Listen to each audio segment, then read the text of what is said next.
आपको बता दें कि जब से देश में यूजीसी के नए कानून को लेकर बड़ा बवाल मचा है, उसके बाद बिहार में इसका सबसे ज्यादा असर देखने को मिल रहा है।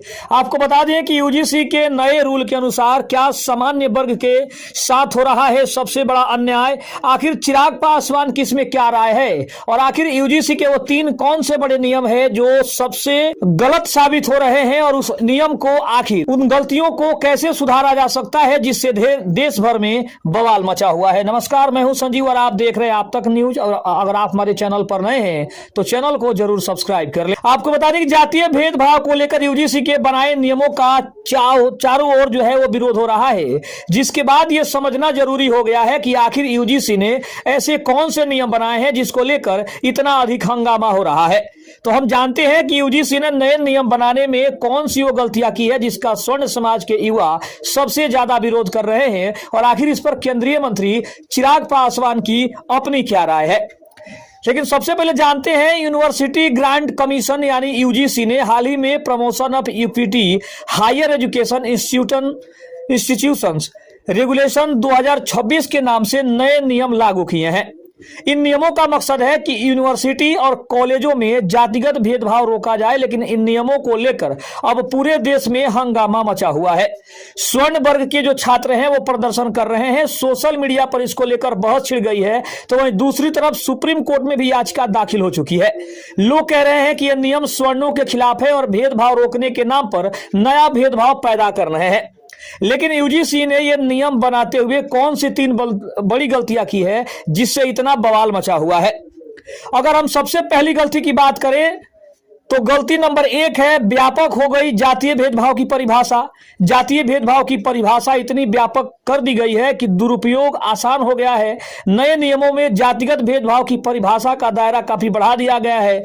नए नियम में कहा गया है कि जाति, धर्म, नस्ल, लिंग, पैदाइश के स्थान, विकलांगता के आधार पर कोई भी अनुचित या पक्षपाती व्यवहार जो पढ़ाई में बराबरी में बाधा बने या मानव गरिमा के खिलाफ हो उसे जातिगत भेदभाव माना जाएगा, जबकि ड्राफ्ट में ऐसी स्पष्ट परिभाषा नहीं। अब देखा जाए तो क्या है खतरा और झूठी शिकायतें बढ़ने की संभावना सबसे ज्यादा बढ़ गई है।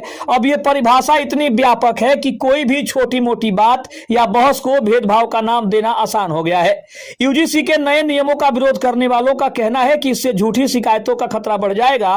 कोई भी छात्र किसी स्वर्ण छात्र या टीचर पर अपमानजनक व्यवहार का आरोप लगा सकता है, भले ही वो छोटी बात हो। यह नियम भेदभाव रोकने के बजाय नया विवाद पैदा कर सकता है। अब गलती नंबर 2 क्या है? ओबीसी को भी परिभाषा में शामिल करना। पहले ड्राफ्ट में सिर्फ एससी एसटी के खिलाफ भेदभाव की बात थी, लेकिन फाइनल नियमों में ओबीसी यानी अन्य पिछड़ा वर्ग को भी शामिल कर लिया गया है। अब कहा गया है कि ओबीसी छात्रों के खिलाफ किसी भी अनुचित या पक्षपातपूर्ण व्यवहार को जाति आधारित भेदभाव माना जाएगा। अब इसका भी विरोध हो रहा है। स्वर्ण छात्रों पर दबाव बढ़ेगा। विरोध करने वालों का कहना है कि नियमों में ओबीसी को शामिल करना गलत है। ओबीसी पहले से ही आरक्षण पाते हैं, लेकिन अब वे भेदभाव की शिकायत भी कर सकेंगे।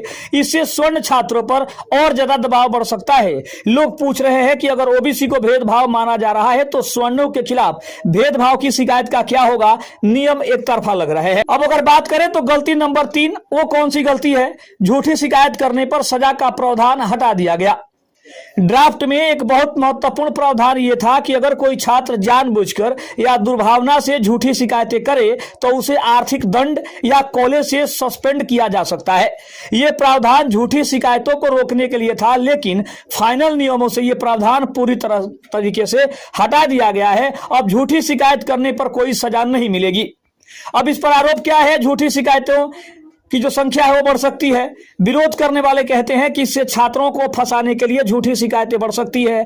कोई भी छात्र किसी टीचर या स्वर्ण छात्र पर भेदभाव का आरोप लगा सकता है और उसे कोई डर नहीं रहेगा। यह नियम भेदभाव रोकने के बजाय नए झगड़े पैदा कर सकता है। लेकिन अगर बात करें तो 24x7 यानी हेल्पलाइन और शिकायत की प्रणाली भी सामने आ रही है।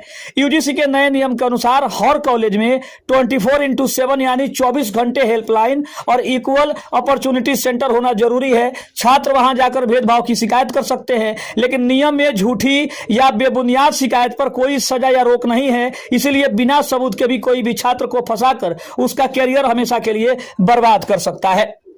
लेकिन अब बात करते हैं केंद्रीय मंत्री चिराग पासवान की।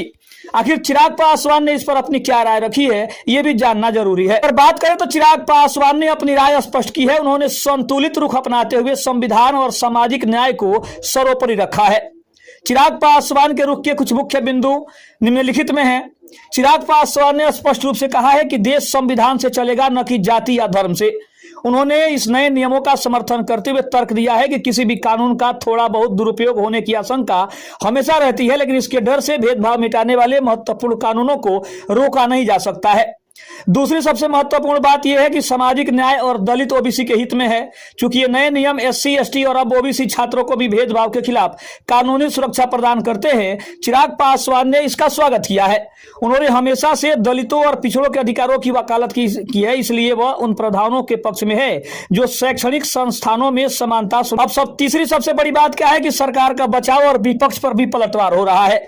चिराग पासवान ने विपक्ष के उन आरोपों को खारिज किया है जिसमें इसे किसी विशेष वर्ग के लिए बताया जा रहा है। उन्होंने इसे प्रधानमंत्री मोदी के सबका साथ सबका विकास विजन का हिस्सा बताया है।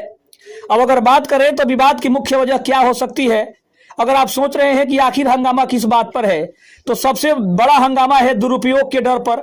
आलोचकों का मानना है कि इसमें झूठी शिकायतों के खिलाफ पर्याप्त सुरक्षा नहीं है। ओबीसी को शामिल कर देना भी एक बड़ी गलती लोग कह रहे हैं। 2012 के पुराने नियमों में मुख्य फोकस एससी और एसटी पर था, लेकिन 2026 के नियमों में ओबीसी को भी जोड़ दिया गया है, जिससे राजनीति और ज्यादा गर्मा गई है। नियमों का पालन न करने वाले विश्वविद्यालयों की फंडिंग रोकी जा सकती है या उनकी मान्यता रद्द हो सकती है। अगर हम चिराग पासवान के पिछले स्टैंड की बात करें तो यह ध्यान रखना दिलचस्प है कि चिराग पासवान हमेशा सरकार की हर बात का अंधा समर्थन नहीं करते। इससे पहले उन्होंने यूपीएससी लेटरल एंट्री विवाद और कास्ट सेंसस पर भी अपनी राय रखी थी, जिससे सरकार को अपने कदम पीछे खींचने पड़े थे। लेकिन यूजीसी के नियमों के मामले में वे वर्तमान में सरकार के साथ खड़े नजर आ रहे हैं। लेकिन अगर बात करें तो यूजीसी के नए प्रमोशन ऑफ इक्विटी रेगुलेशन 2026 यानी उच्च शिक्षण संस्थानों में समानता को बढ़ावा देने के नियम को लेकर विवाद काफी गहराता जा रहा है। देश भर में इसका विरोध हो रहा है। स्वर्ण समाज के जो भी छात्र हैं, जो भी लोग हैं, वो सामने आ रहे हैं, विरोध प्रदर्शन कर रहे हैं। पीएम नरेंद्र मोदी से बार बार ये सवाल भी पूछा जा रहा है कि आखिर मोदी जी ने ऐसा क्यों किया, आखिर बीजेपी की सरकार ने ऐसा क्यों किया, आखिर सेंट्रल ने ये नियम क्यों लागू किया, क्योंकि इसे स्वर्ण समाज को सबसे ज्यादा नुकसान और सबसे ज्यादा भेदभाव तरीके से देखने का डर सता रहा है। बात करें तो चिराग पासवान ने इस मुद्दे पर सामाजिक न्याय का भी पक्ष लिया है और उनके बड़े बड़े तर्क भी सामने आ रहे हैं।